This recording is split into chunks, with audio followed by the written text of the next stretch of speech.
যে নির্বাচন যখন সামনে আসে তখন অনেক দেশপ্রেমী সমাজে সাজে, কিন্তু যখন ক্ষমতায় যায় তখন দুর্নীতিতে আমাদের এই দেশটিকে তারা চ্যাম্পিয়ন বানায়। আসসালামু আলাইকুম, সবাইকে স্বাগতম আমার কথা শুনবার জন্য। আজকে যে বিষয়টা নিয়ে কথা বলতে চাই সেটা হলো, আমরা দেখি যে নির্বাচন যখন সামনে আসে তখন অনেক দেশপ্রেমী সমাজে সাজে, কিন্তু যখন ক্ষমতায় যায় তখন দুর্নীতিতে আমাদের এই দেশটিকে তারা চ্যাম্পিয়ন বানায়। সাম্প্রতিক বছরগুলোতে আমরা দেখেছি বাংলাদেশ দুর্নীতি সূচকে নিচের দিকেই রয়েছে। আপনি যদি চিন্তা করেন 2023 সালে 100-র মধ্যে বাংলাদেশের সূচক ছিল মাত্র 24 পয়েন্ট। 180টি দেশের মধ্যে বাংলাদেশের অবস্থান ছিল 149তম।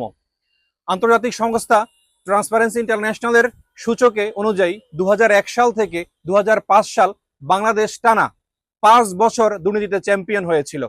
তখন যারা ক্ষমতায় ছিল তারা কিন্তু আবার ক্ষমতায় আসতে চায়, সেটা আমরা দেখছি।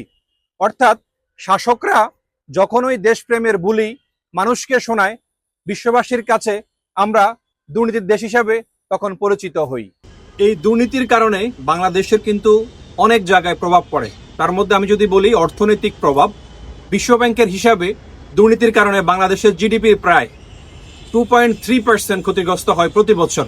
অর্থাৎ 1000 কোটি টাকা লুপাট হয়ে যাচ্ছে, যা দিয়ে শিক্ষা, স্বাস্থ্য, কর্মসংস্থান উন্নত করা যেত।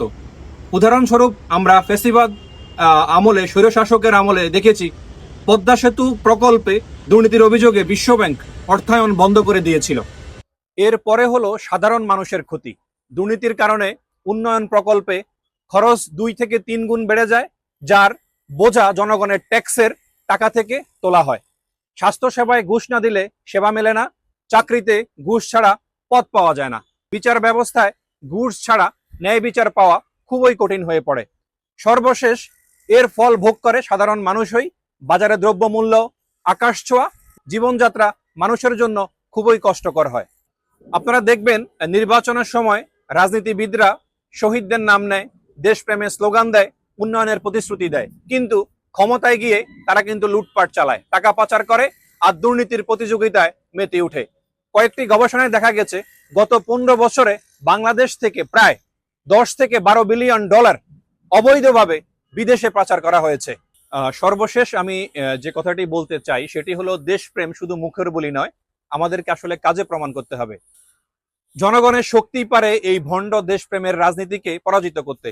গণ অধিকার পরিষদ থেকে আমরা বারবার আওয়াজ তুলছি, আমরা এই নতুন বাংলাদেশকে বিনির্মাণ করতে চাই, যেখানে মানুষ তার ন্যায্য অধিকার পাবে, যেখানে আইনের সুশাসন থাকবে, এবং আগামীর বাংলাদেশ সারা বিশ্বের মানুষ বলবে বাংলাদেশ এগিয়ে যাচ্ছে এবং বাংলাদেশ কখনোই আর দুর্নীতিতে চ্যাম্পিয়ন হবে না। সবাইকে ধন্যবাদ, ভালো থাকবেন।